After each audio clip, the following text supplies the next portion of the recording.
Qui. Ear. Ito po yung double vowels and sa taas niya ilalagay yung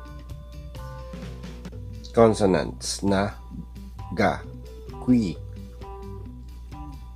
To. Again,